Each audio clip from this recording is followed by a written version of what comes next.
Well, hello. Welcome back to the Memory Core. It is a boiling 95 degrees outside at the towards the tail end of May. Unexpected. Very unexpected. We've blown past sandals and socks weather and went right into just straight up sandals weather. Sandals and socks. A little disappointing. Crocs and socks. Crocs and socks. Oh man, Crocs don't breathe. They just don't. We are currently enjoying a red ale from a local brewery. So if any of you are in the area and you head over to Elder Brewing in downtown Joliet, it's worth checking out. It is so good. So good. Yeah. So, since we last met and talked... The bird was the word. Bird was the word. You can hear in the background Dan's air conditioner going off because we do not have a recording studio. We're just two bums in a basement right now. We do not want to sit outside right now. No. I mean, I would. I decided to wear shorts, but... Yeah. Well, just because it's just...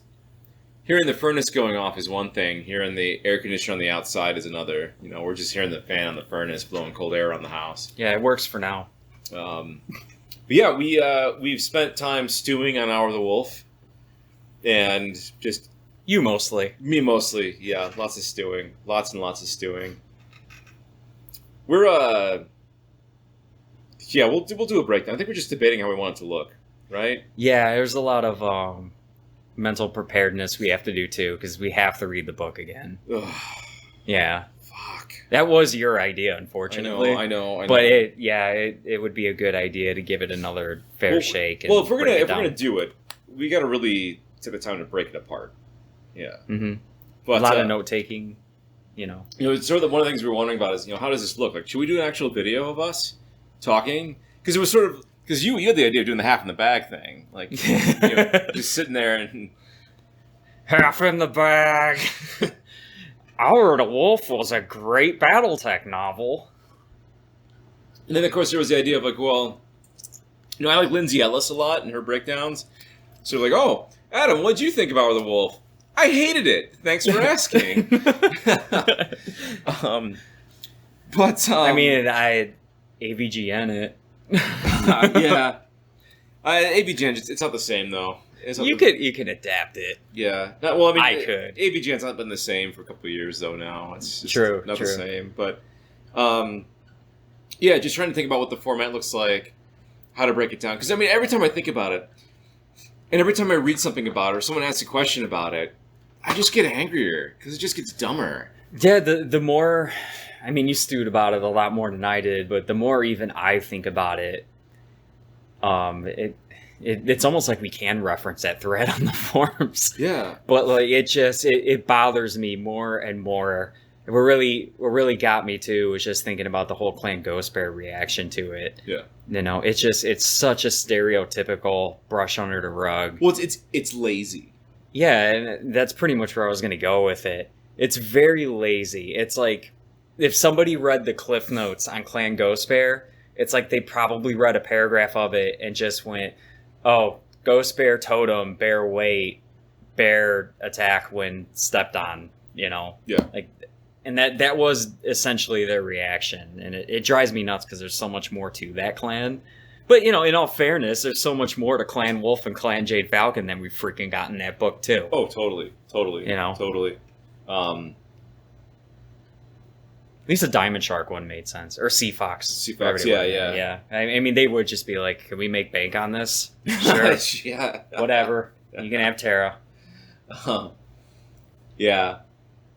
Yeah, Hour of the Wolf. I mean, it makes me angry. Just think about it makes me angry. And then there's another thread asking about the Old Guard on there. So for those who haven't read Hour of the Wolf, there's a new Republic regiment. It's basically Pardo trying to reference the Napoleonic Old Guard because he's a military historian. Yeah. Fucking air quotes on that one. But the idea that the Old Guard exists, or the idea that there would be an Old Guard, is not the problem. The problem is that it's just another unit for the clans to just steamroll. It's a scene that Pardo thinks is going to be epic, and it's not at all. think even a lot of it even happens off screen anyway. So what the fuck is the point of even doing it? Yeah. Um, It's kind of like what you said. When you read a source book, you get something different than if you read a novel. And in this novel, we didn't get anything we didn't essentially already know. Even though, like, it was a whole new battle. It wouldn't be anything that wouldn't show up in a source book anyway. I know. So yeah, I mean, not to be too sidetracked about it, because I mean, there's plenty to bitch about in Hour of the Wolf, and oh boy, I'm a bitch about it. It's okay. But you know what? You know who has way more personality than Alaric? Alexander Kerensky. I was gonna say a sheet of A2 printer paper. Alexander Kerensky. But okay. Alexander Kerensky. Yeah. We're finally doing the last clan episode. Yeah. Or at least there's sort of the issue like with the meta of the clans and how they came to be, you know, their formation, the problems and pitfalls of their implementation.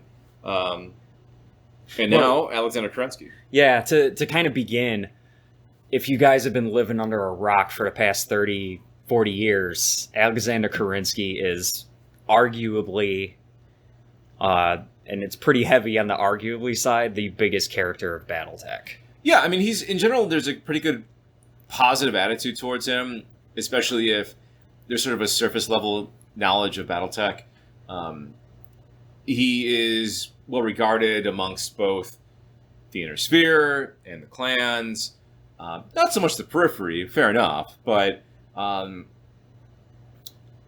that's only a surface level. There's a lot more to break down about it, and a lot of his character flaws, which is fine. It's fine. That's the whole point of it. I'm not going to hate him because he's just a character, right? It's just this is what it was written to be, what he was written to do, and that's fine. But it's worth taking a look at it and pointing out his flaws because he's not perfect.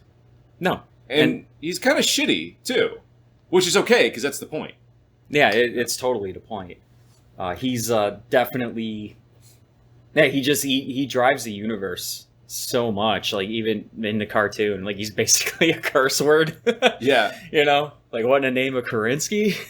Well, you know, the better than Blitzking, I guess. Oh god, anything's better than Blitzking. Anyway, we'll stay on track. Okay, Don't worry. Okay. I see your face is turning red. You know, you had that other short story. You had put some other Kerensky. Some other stupid swear. Kerensky. Goddamn dumb. That was my fault. Kerensky. So the main point behind Kerensky when the universe first started was clearly to sort of evoke this Arthurian mythos, right? He's gone. He took the Star League with him. He'll be back when the Inner Sphere needs him most. That Arthurian myth. You know, he's gone to Avalon. Yeah, and that works. But of course, the more you delve into it, and maybe not so much the original Star League source book, although it's in there, but especially with the Liberation of Terra series and the Operation Klondike, there's a lot more to see. And you know, overall, and I think you'd agree too, Dan, right? Is that Kerensky is a very morally upstanding person. Like, he does his best to be just a good guy, right? Yeah, he definitely tries hard at that, and that's part of, if not one of his biggest flaws as a commander. Yeah, you know, because it really makes him sort of a pushover.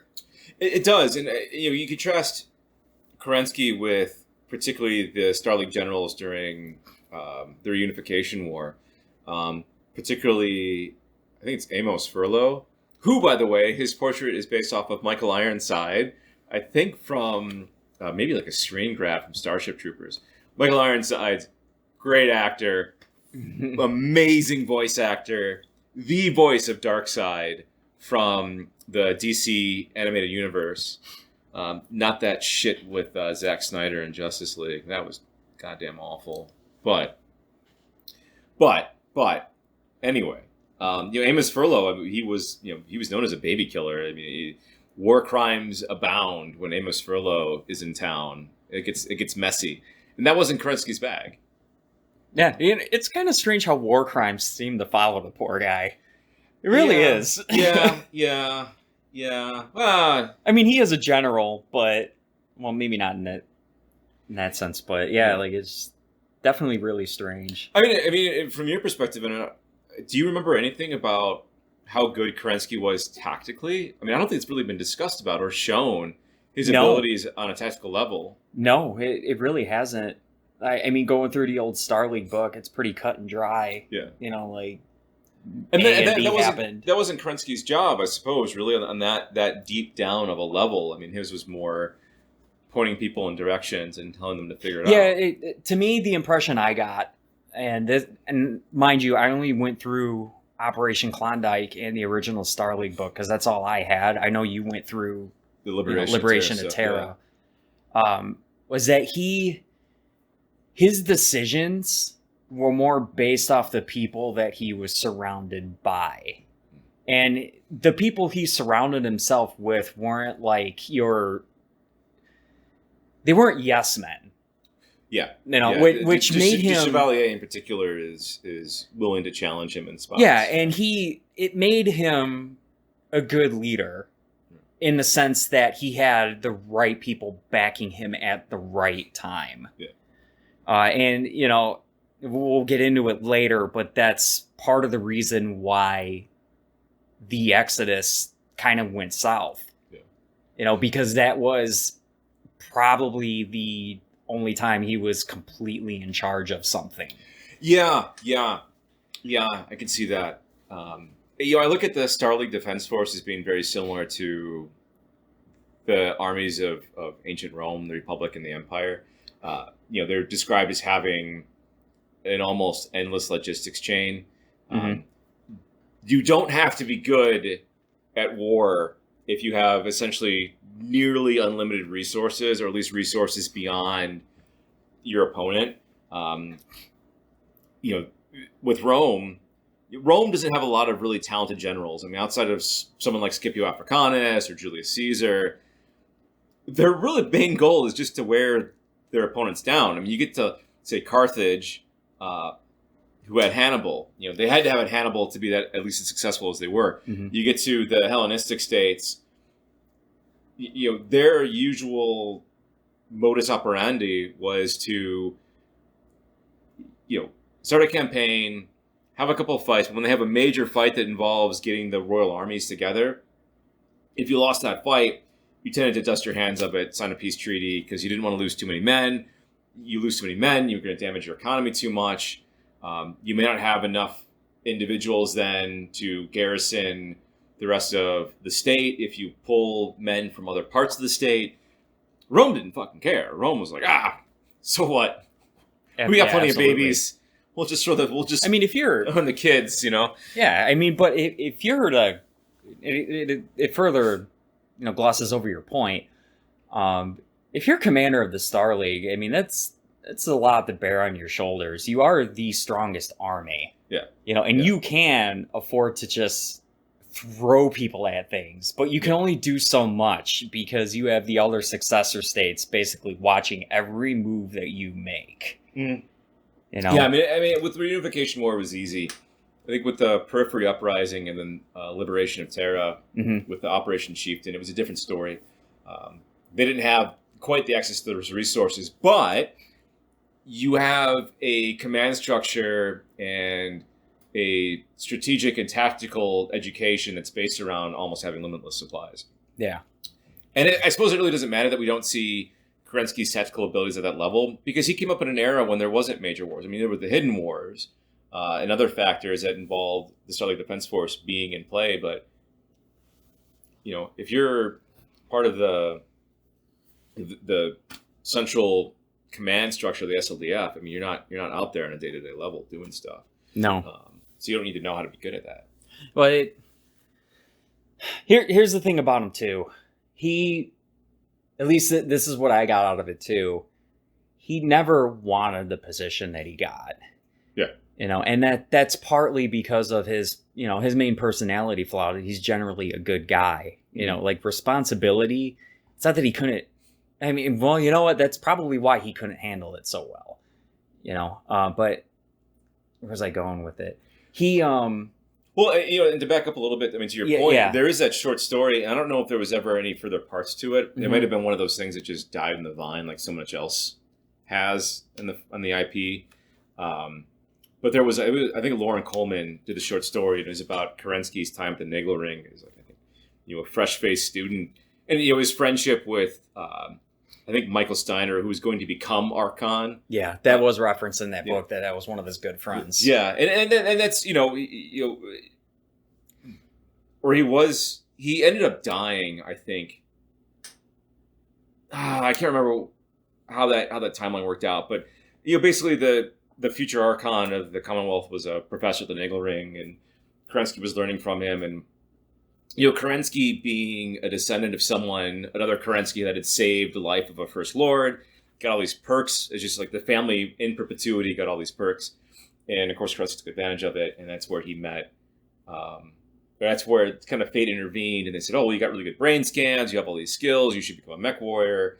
And I think the end of that story was him basically starting training to become a mech warrior. And he had like the usual sort of like high school / college, movie tropes of, oh, there's the bully, and oh, he beats the bully up, and it is what it is, right? But he didn't even want to be a mech warrior. It wasn't even on the list of things he wanted to do, and he fell into it. You can't blame him. He had a good mech, though. He had an Orion, right? You can't go wrong. Can't go wrong with the Orion. It's kind of funny, like that whole setup is about as lame as it is with the whole setup about like these stories about clan warriors, because those are even all the same. They are. They really are. They really are. Trial. Yeah. If you're a clan, if you're reading a clan story, you're gonna see it probably opens up with the trial of position, so you can trial to get into a unit, and then at that point, then there's a trial afterwards to see if your unit can participate in another trial, and then there's a trial after that to, I don't know, conquer some objective, and there's another trial to get a blood name. So you trial to get a trial, so you can trial to trial and trial, till eventually trial to win the whole trials. That's clan. Yeah, and then there's some other jerk clan that gets in your way too. Jeez. Yeah. That doesn't help either. No. It is what it is. It's... At least Kerensky's story is interesting now. Yeah. He So and then to swing back, we don't really see much of Kerensky on the sort of the tactical level. What we would associate on the clever moves, the bait and switch, the feints. The way the clans see him as this like esteemed, awesome general. Because I think even in the great father. Even in the back of the Star League book. And in that time of great deeds to the greatest warrior of all time, Alexander Kerensky, right? Yeah. So even in the back of the original Star League book, they're talking to he's the greatest warrior. And we know he's a good mech pilot. We know that. Yeah. But obviously that doesn't necessarily translate to his actual leadership skills. And it does seem that overall, Kerensky's a good guy. He's someone you would want to be your boss. You'd have a beer with him. Yeah. He's going to treat you well. And he's not going to we know he's an academic. So we know he's intelligent. We know he thinks about things on a deeper level. One of his first acts as commander, too, because he did inherit it when I would say like his mentor stepped down. Like she actually stepped down because she couldn't handle all of the corruption in the ranks of, the whole Star League Defense Force. One of his first acts was to basically go through and weed all of that out. Yeah. So like he did learn. Well, it's not that he learned that, because we'll get to that later, why he was a real shit learner. Yeah. he was not good at learning anything. But like he could definitely, he was definitely able to restructure and earn the place that he had as probably the moral compass of the SLDF. Yeah. Just by his actions alone. Yeah, he really comes off as someone who is fair and progressive. And there was a cool thing on NPR about this, or the idea of retributive justice versus restorative justice. Mm-hmm. And obviously, there are definitely crimes and slights against individuals that deserve harsher punishments. But he doesn't seem like the guy that would give you just a slap in the wrist, but he's not the guy that like court-martial you and cut your head off, right? Yeah. He would find obviously some middle ground. And so people that deserve promotion or accolades got those accolades, and that people that deserved some sort of punishment or correction got the right amount of correction. Because he still understood the value. Yeah, because even after they retook Terra, he didn't immediately kill Amaris. I mean, they could have stepped on him like a bug. He could have, yeah. And there was a lot of things he could have done that he didn't do.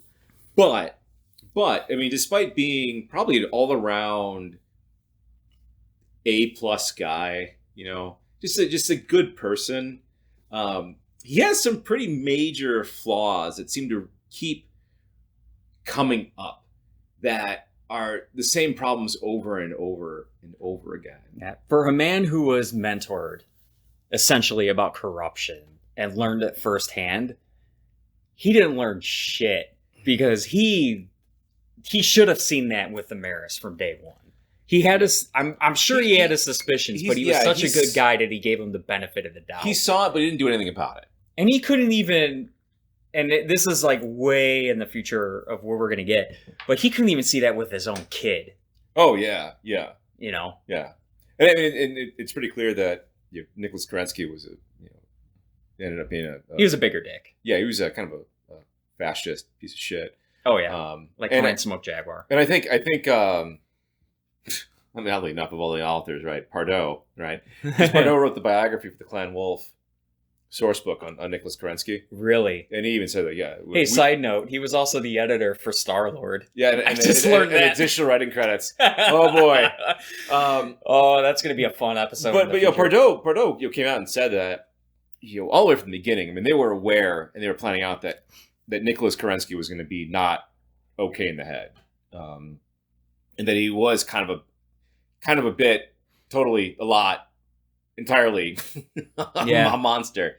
And obviously with the way they were writing things, it was going to be one of those things that they're going to slowly reveal this stuff throughout the years, throughout different products.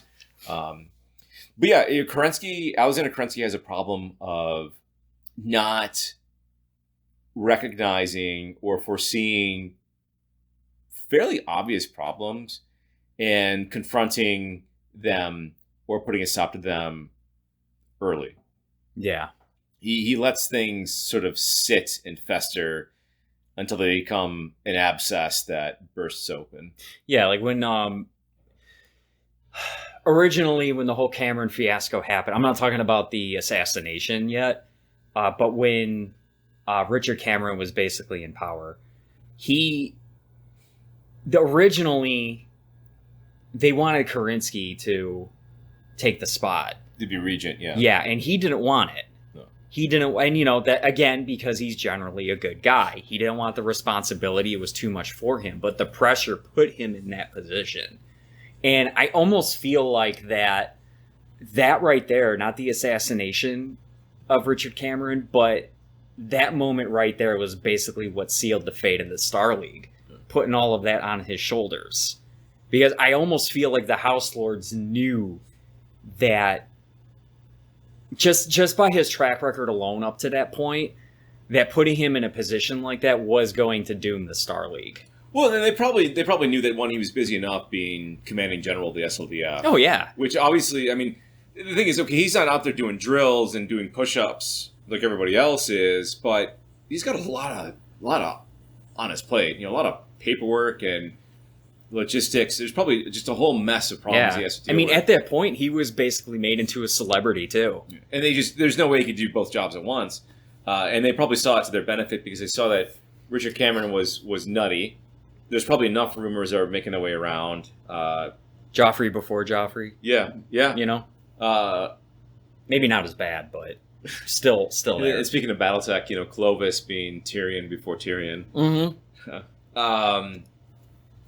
But yeah, I mean, the House Lords probably saw it as a really good opportunity to take advantage of the disarray and the weakness in the Starlight government to build up their armies and take advantage of a lot of different opportunities, covertly and overtly, that wasn't possible under stronger First Lords,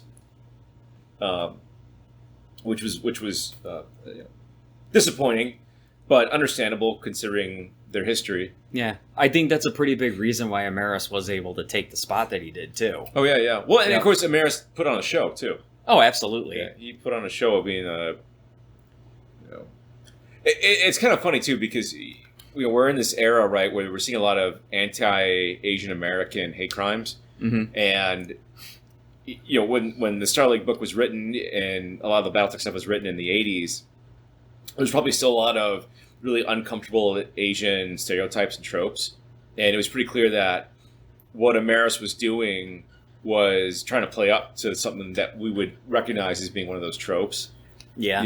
He's just a goofy fat Asian dude. He's got a funny haircut and he wears a bib.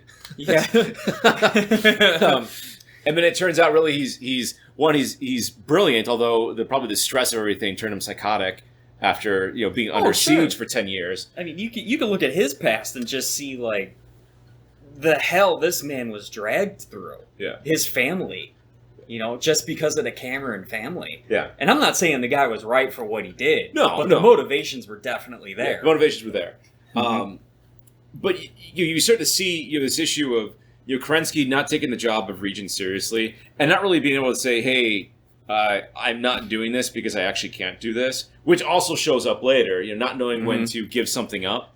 But this problem of not confronting things has shown up multiple times. I mean, it shows up with the Amaris coup and Richard Cameron being awful, not really being willing to replace him, not foreseeing the difficulty with the First Lords, not foreseeing the need to provide a strong and stable government for reconstruction post Amaris coup, the problems with the Exodus and not having an actual place to go, and just wandering coreward of the inner sphere for a year and a half. It's just, and don't know where we're getting. Don't know where we're going. You guys just got to stay patient on your fucking drop ships and your warships for a year and a half. And then obviously with not having secession planned for the Star League in exile, and not realizing that his son's a piece of shit. Yeah.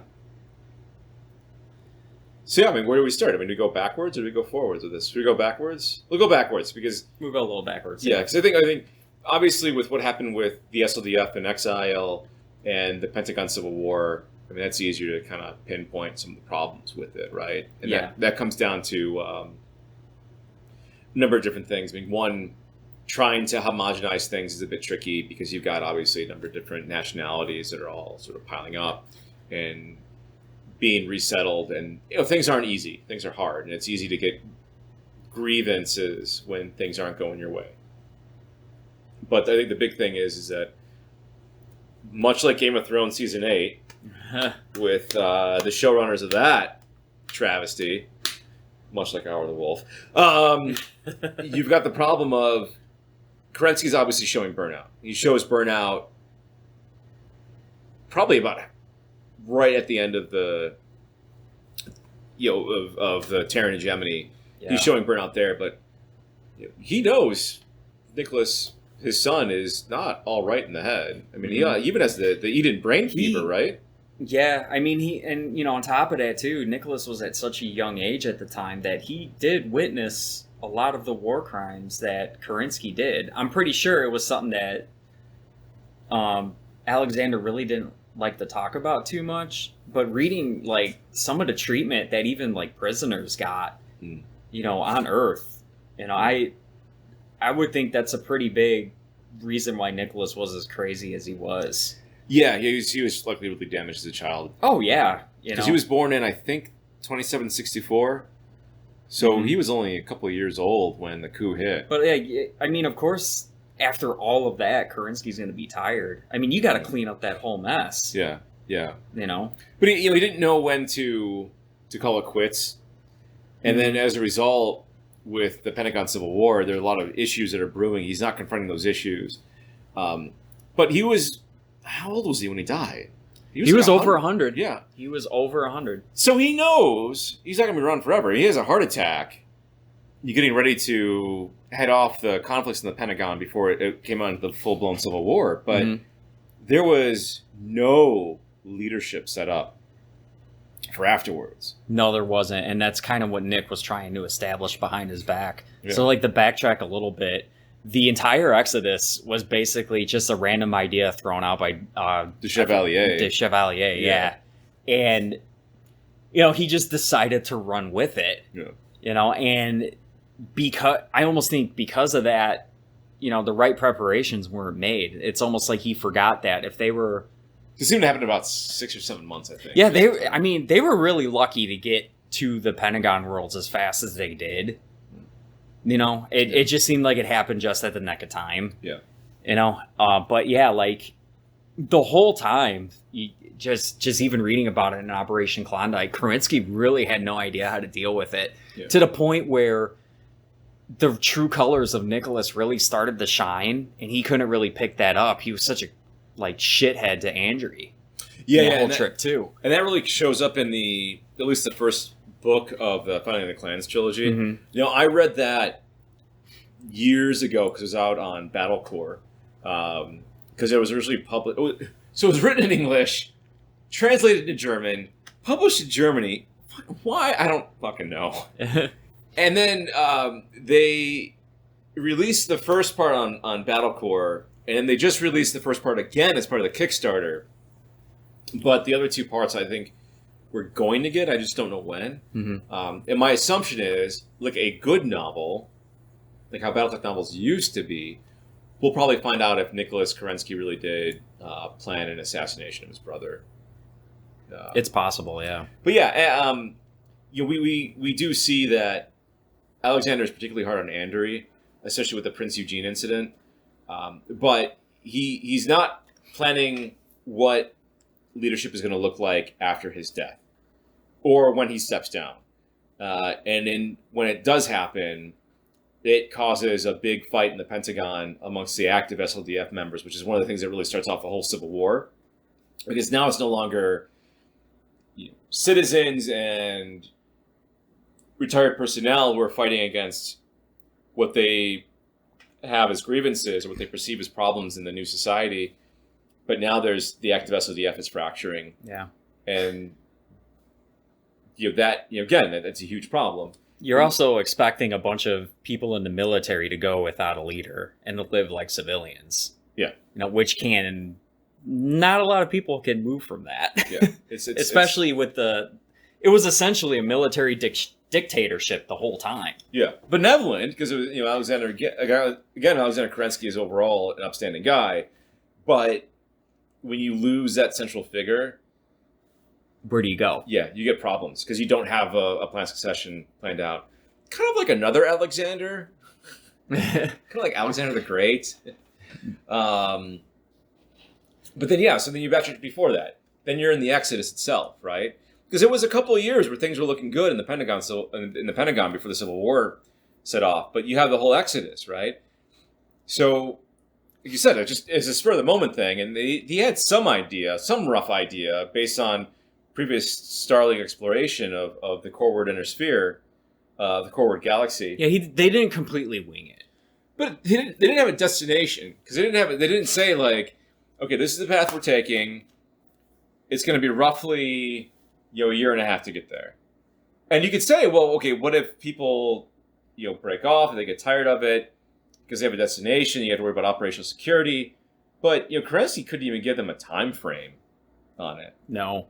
And so about a year in, you have the Prince Eugene incident where the Prince Eugene, named after a World War II German battleship. The more you know. Dun, dun, dun, dun, dun. You have that happen, which is a problem. Now, granted, I'm not surprised that Kerensky didn't see Nicholas's manipulation of the situation because he knew it was going to be a problem. And also... Jennifer Winson, who, by the way, is the illegitimate bastard daughter of incest between Richard Cameron and one of his sisters. Wow. There's a lot of Lannister shit going on. That's pretty unsavory. Yeah. But yeah, so you have that, but Alexander should have seen, hey, we're in the middle of deep space. and we have a bunch of warships and millions of individuals, morale is going to be a problem unless they have some time frame of what's happening. Because a year and a half in deep space, that's a long time. I mean, for fuck's sake, we went like 2 weeks during the pandemic and people were bitching about not getting haircuts. I know. Oh man, can you imagine just being on a ship for an entire year? Yeah, And in cramped conditions. We're not talking about like we're all in individual houses. Yeah, you are probably close to being shoulder to shoulder. Yeah, it's tight. It's real tight. And those air scrubbers can only work so hard and so effectively after so long. Yeah, they were talking about the smells on some of the ships. Yeah. When they first touched down on, was it Stranamecti? Oh no, it would be one of the Pentagons. Well, I think it was Eden. Eden. Yeah, like they were talking about the stench off of one of the ships. They're like, how could we survive this for so long? Yeah. Now that we have fresh air, it's just like the whole attitude like changed. Yeah. See, so that's obviously another problem, right? You should have foreseen that was going to be an issue, and we didn't. They just he's figured, I'll tell them to do it, and they'll just do it, which is like, that's not. In the military, yeah, maybe. Military, yeah, but it's still get away with it for not so really long, how good leadership works. Hey, you're talking about civilians. I mean, even in the military, I mean, that long? That's a long time. Yeah. That's a long time. Because say you're in a wet Navy, like say you're in the Navy, you can at least go up on top of deck and get fresh air, right? Even if you're in a fucking submarine, you get to surface eventually. I mean, you right? could try on a jump ship, but you're not going to get very far. Or you will get really far. So working backwards, we talked about the issue of the Pentagon Civil War and seeing there would be problems and not having succession of leadership or a chain of command set up. And I think to an extent, right? I mean, he knew that Nicholas, while probably having a cult of personality developing around Nicholas, because Nicholas was a sociopath, he probably knew how to charm people. Knowing that was going to be an issue, he didn't say yes or no to Nicholas being a leader. Mm-hmm. Then you have the issue with the Exodus. We also talk about Omeris. The biggest problem for me is the Terran hegemony, right?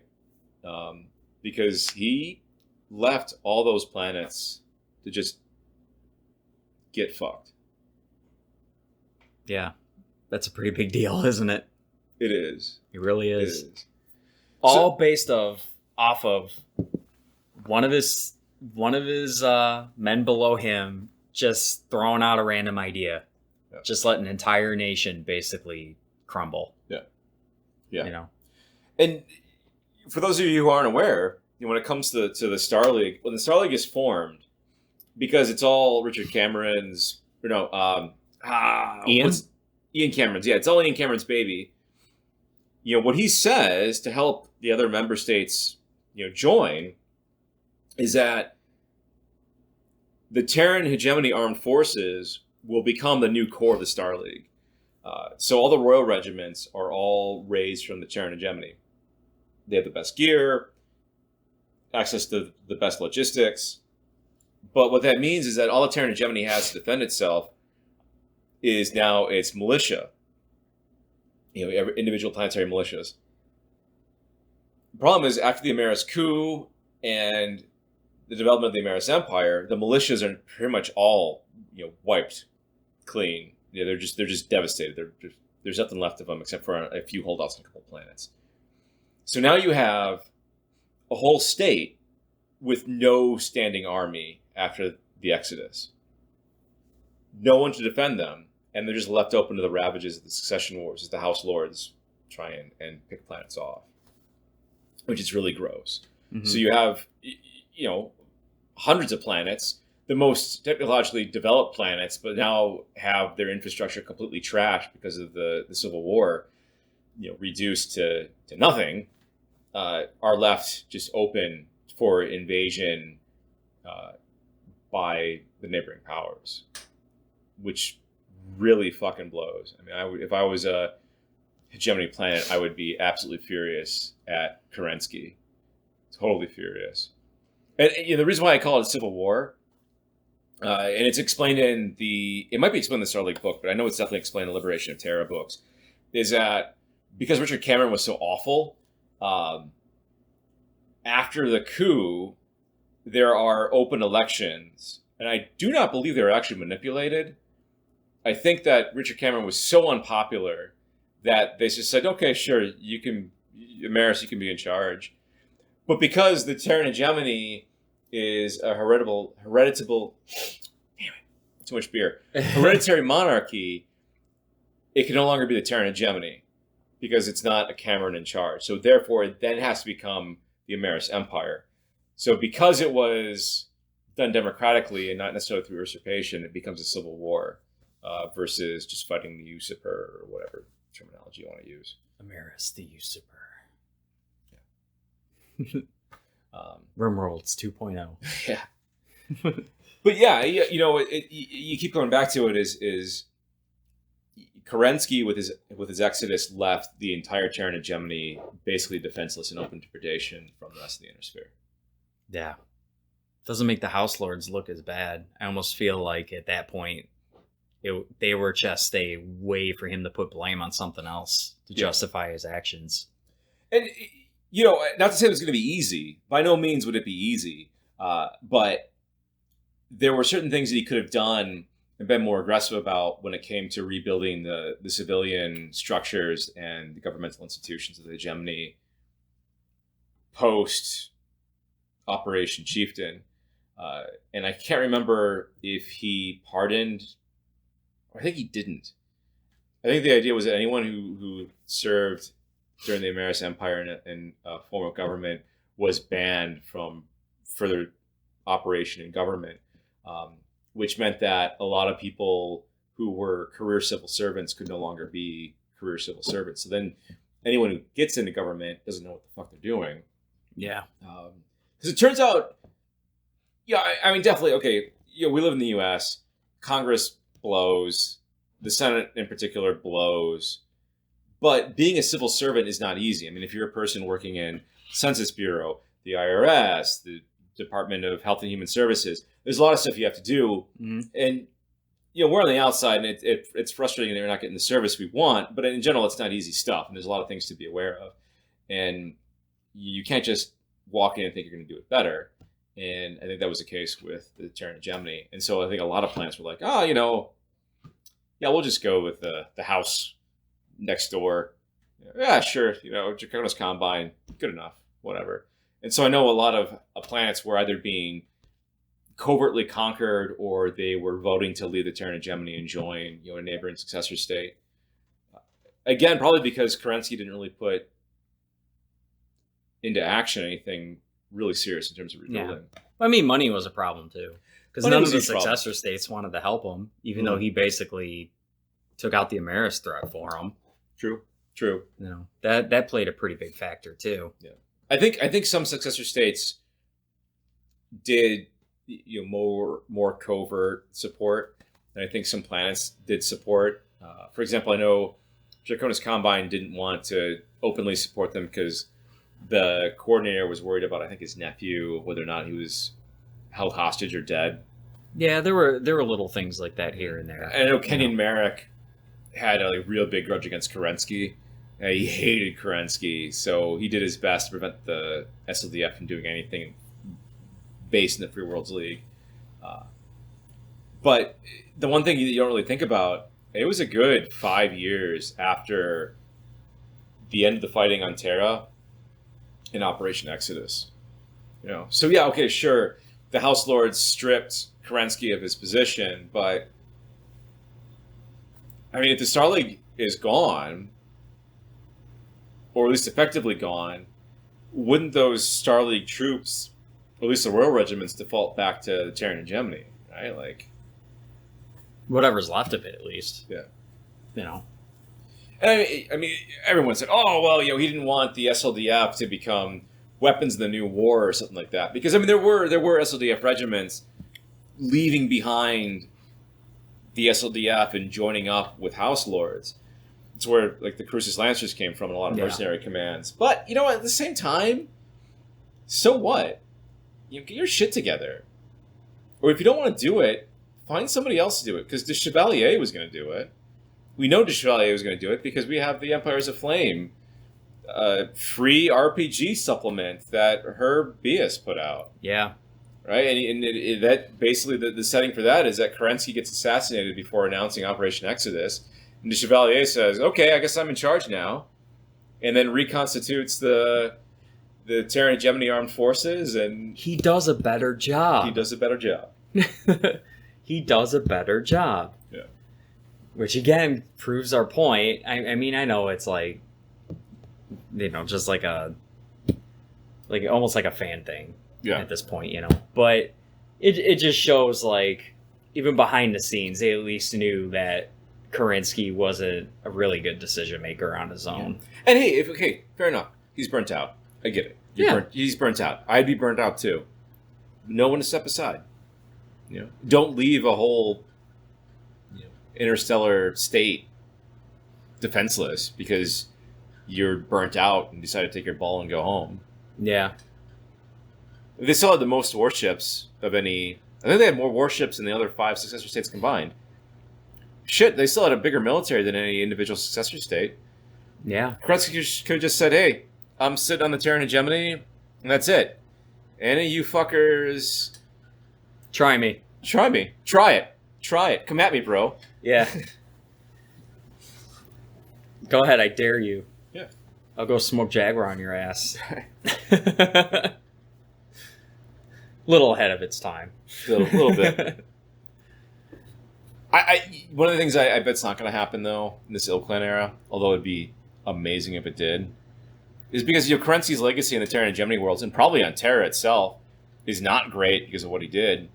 Man, it would be amazing if there were a bunch of guerrillas on Terra after the events of Hour of the Wolf that just decided, nah. No, fuck you guys. And they bomb the Kerensky chapel. Oh, yeah. And it just totally destroy his body in the whole chapel. Yeah, watch the other clans really not care. Yeah. Or they have to think, point. well, what do they do? Do we go nuts and orbitally bombard all of Terra? Or do we take a step back and realize that... Oh, well, I mean, the Jaguars are back. Jaguars are back. Yeah, the Jaguars are back. Jaguars are back. Or we decide that, the whole population can't be responsible for a group's actions, a small group's actions. But that'd be amazing. That would be amazing. But they just decide, you're here, but you forget we don't like you guys because you left us to die, to go fuck off on some magical mystery tour in deep space, and you came back as a bunch of fascist assholes who cry about eugenics. We're gonna blow up your god. I mean, I don't see anywhere else they could really go with this. That would be awesome. But they won't do it. They won't do it. They won't. They'll revive Clan Burrock, and they'll bring Clan Blood Spirit back. Revivals for everybody. Operation Bulldog didn't matter. Who cares? I'd love to see Mongoose back. Yeah, oh Jesus. You know what? You want to give everyone a boner? Clan Wolverine comes back. Here's the problem, though. You know who's going to write it? Blaine Pardo. Yeah, it's not going to be worth it. No, it's not going to be good. It's not going to be good. They're tearing down statues again. It's terrible. Oh, man. Heritage, not hate. Yeah. Oh. So, yeah, that's basically our summary of Alexander Kerensky. He's a morally upstanding guy, but he has a lot of flaws. And his flaws are major factors in the events that happen in the universe. And it goes all the way from not understanding what was happening with Amaris and Cameron, and not putting a stop to Cameron as a leader. Yeah. To leaving the Terran hegemony defenseless, and the whole argument of not wanting to make the First Succession War any worse. That's a lame argument. Anyway, fair enough. It had to happen. If they were going to do this whole Arthurian myth and the SWF leaving, fine. It happened. It happened. But to me, it was a bad decision because you left a whole bunch of planets completely defenseless and open to predation and war crimes by the 5 other successor states. Then you have not planned the Exodus out well at all, and letting conflicts like the Prince Eugene happen. And then you've got the whole issue with the Pentagon Civil War and his awful sociopathic son taking charge and not realizing that if we're going to make a better society, we probably should have some sort of plan of something long term because he's over 100. Yeah. Being a shithead to the son, that's probably the most like him. Yeah. That's Andrew. the other thing. Yeah. He was really hard on Andrew, and Andrew was the good son. Yeah. Imagine how the clans would have looked if Andrea was in charge. They probably wouldn't have looked at the clans at all. Nope. Nope. Yeah. So yeah. That I mean, hopefully that makes sense to me, right? That makes sense to you, and Oh yeah, absolutely. hopefully it makes sense to you guys. I tried to stick up for him a little more though.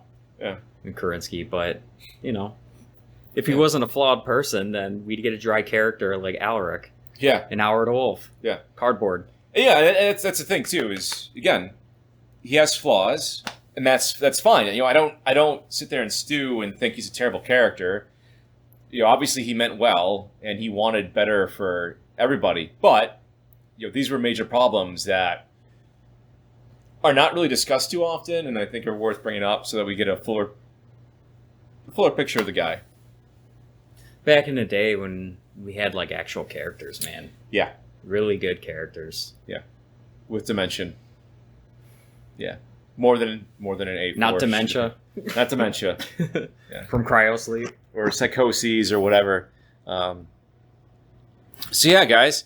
That's it. We're gonna leave you on this one. Hopefully that was relatively short. I don't know. Maybe it wasn't. Oh, we always say it's gonna be a short one, and it always ends up being an hour. I know. But yeah, I think now we've completed our clan series, and we're gonna leave it at that. We will probably return. We thought about doing a cartoon retrospective. I would love to do the cartoon retrospective. We need something to build morale up before we cover Our the Wolf. Yeah, because Our Wolf's going to be hard, and the cartoon's underrated. Yeah. And I was also debating about whether or not I wanted to, because it's never going to be published. It never would be. But I had an idea for a novel for Somerset Strikers. So maybe we might talk about it in the cartoon. Yeah, share my ideas of what that would look like. But yeah, I think eventually we're going to talk about Our the Wolf, and I think some of our disappointments with the last couple of novels and the fiction and some of the products that look snazzy, but I think have a lot of issues. And Our the Wolf was a big morale hit to me. And yeah, the thing was like the bar was set so high for that book because it is actually concluding the entire storyline. 35 years, and we get essentially nothing. Yeah. Or at least what felt like nothing. Yeah. It should have delivered on a hell of a lot more. It really should have. And I think all of the criticism it gets is completely fair. Yeah. I don't think we're being spoiled fans or, trying to be like a referee on the sidelines. I think we have every right to complain. Oh, yeah. And especially Pardo's attitude towards the whole thing. Yeah, it hasn't been great at all. It's pretty disgusting. And for someone who's a professional writer we'll have to just get into more because it's gonna involve a reread. It's going to involve a big, long breakdown. And you guys will understand why, more so how disappointing it all is. And we'll get there when we get there. You heard it here on the Memory Core. Far Country is a better book than Our the Wolf. It is a way better book. Oh my God, it's such a better book. It's way damn better. Oh, man. We will stand by that. Yeah, I will stand by it. Okay, cool, guys. Peace out. We will see you. I don't know. It's going to involve a lot of alcohol to reread Our the Wolf. Yeah, we'll probably come back with the Somerset Strikers cartoon. Yeah, so much better. Yeah. So yeah, stay tuned to. I'm pointing at Dan right now, so and I'm just staring at him blankly. Stay tuned to the next episode of The memory core. I don't know.